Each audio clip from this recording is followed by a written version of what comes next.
بسم اللہ الرحمن الرحیم نحمدہ ونصلی علی رسولہ الکریم۔ حضرت پیر ذوالفقار صاحب نقشبندی رحمۃ اللہ علیہ کے دلگداز جملے یعنی ان کی بیش قیمتی نصیحتیں۔ فرمایا روشن دل وہ ہے جس میں خلق نہ ہو، اور سیاہ دل وہ ہے جس میں خلق نہ ہو۔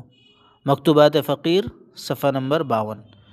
فرمایا کوئی بھی عالم دین اس وقت تک حامل دین نہیں بن سکتا جب تک عامل دین نہ بنے۔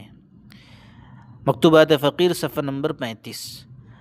جس طرح درد سر کا علاج تاج پہننے سے نہیں ہوتا، اسی طرح دل کا علاج فقط جبہ و دستار پہننے سے نہیں ہوتا۔ بیماریوں میں سب سے بری دل کی بیماری ہے، اور دل کی بیماریوں میں سے سب سے بری دل آزاری ہے۔ مکتوبات فقیر صفحہ نمبر 35۔ جسے کھانے پینے کا چسکا ہے وہ حیوان ہے، جسے پڑے رہنے کی عادت ہے وہ بے جان ہے، اور جسے محنت کی عادت ہے وہ صحیح انسان ہے۔ مکتوبات فقیر صفحہ نمبر 52۔ انسان درخت نہیں کہ کھڑا رہے، پتھر نہیں کہ پڑا رہے، بلکہ انسان اشرف المخلوقات ہے، اسے چاہیے کہ یاد الہی میں لگا رہے۔ مجالس فقیر جلد نمبر 12 صفحہ نمبر 39۔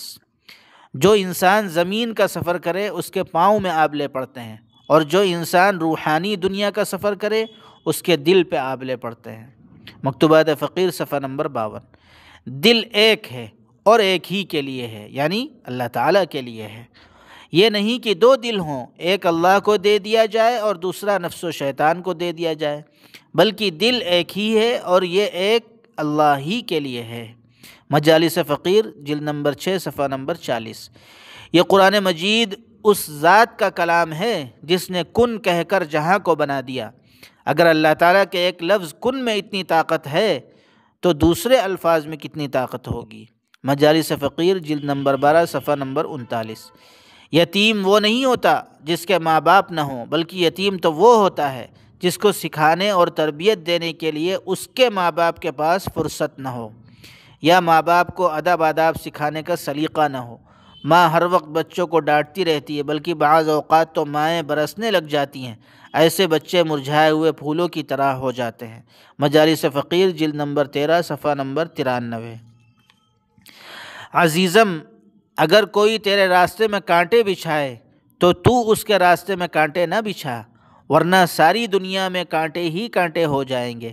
یاد رکھنا کہ سندل کا درخت اس کلہاڑے کے منہ کو بھی خوشبودار بنا دیتا ہے جو اسے کاٹتا ہے۔ مکتوبات فقیر صفحہ نمبر 122۔